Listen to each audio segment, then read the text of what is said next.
শুভ সকাল সবাইকে, কেমন আছেন সবাই? সুন্দর একটা দিনের শুরু হয়ে গেল। সুন্দর দিনের শুরুতে খুব সুন্দর একটা বিষয় নিয়ে কথা বলি আপনাদের সাথে, সেটা হচ্ছে পরনিন্দা, পরশ্রী কাতরতা, পরচর্চা। এই চমৎকার সুন্দর বিষয়টা সম্ভবত আমাদের বাংলাদেশে সব থেকে বেশি। যে চর্চা আমাদের দেশে একটা প্রাতিষ্ঠানিক রূপ লাভ করছে, অর্থাৎ শিক্ষা প্রতিষ্ঠান, সমাজ, সংসার, সব জায়গায়, এভরিহোয়ার, আপনার ফ্যামিলি মেম্বার বলেন কিংবা ফ্রেন্ড সার্কেল, প্রত্যেকটা জায়গায় মানুষ কিছুটা আন্তরিকতার সাথে এই প্র্যাকটিসটা করে থাকেন। পরনিন্দা বা পরচর্চা এই শব্দের অর্থ আশা করি সবার বোঝার কথা। তারপরে এই প্রজন্মের কেউ যদি না বুঝে থাকেন, তাহলে আপনাদের চর্চা করার স্বার্থে অর্থাৎ প্র্যাকটিসের স্বার্থে আরেকটু ক্লিয়ার করে বলা যাক। সেটা হচ্ছে কোন মানুষ কি ড্রেস পরলো, তাকে এই ড্রেসটা কেমন দেখায়, কোন মানুষ কোথায় গেল, কার সাথে গেল, কেন মিশলো, অর্থাৎ আত্মীয় না হয়েও আত্মীয়তাবাচক কিছু আচরণ দেখানো, সামনে না বলে পিছনে কারো সম্পর্কে কোনো ধরনের নেতিবাচক কথা বলা, আলোচনা সমালোচনা করা, এটা আমাদের দেশে অনেক বেশি স্পষ্ট।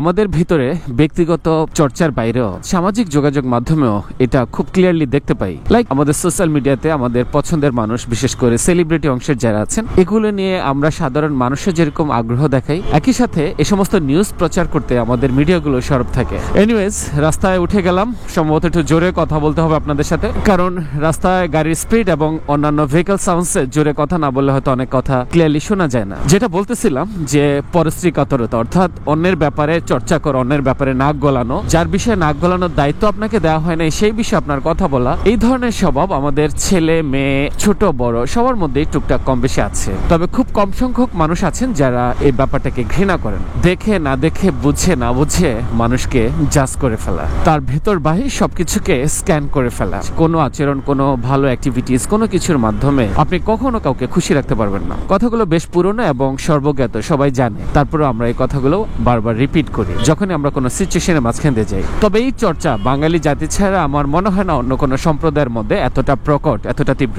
সেই সাথে আরো একটা বিষয়, আমরা একে অপরের ভালো কখনো সহ্য করতে পারি না, টলারেট করতে পারি না। অন্যের ভালো নিজের ভালো হিসেবে কখনো চিন্তাই করতে পারি না। জানি না সকালবেলা কেন এই কথাগুলো বলে ফেললাম। তবে এই টাইপ ক্রিঞ্জ এবং জাজমেন্টাল মাইন্ড খুবই খারাপ একটা জিনিস, খুবই বাজে একটা প্র্যাকটিস।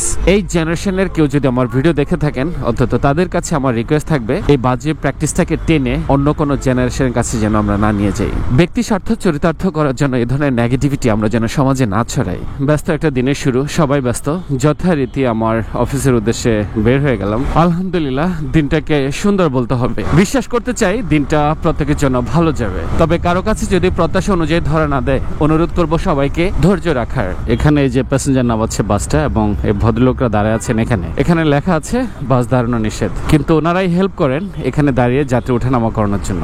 এনিওয়েজ, কাছে দূরে যে যেখানে আছেন, যে অবস্থায় আছেন, প্রত্যেকের জন্য অনেক অনেক শুভকামনা রইল। প্রত্যেকেই ভালো থাকেন, সুস্থ এবং নিরাপদ থাকেন। আল্লাহ হাফেজ।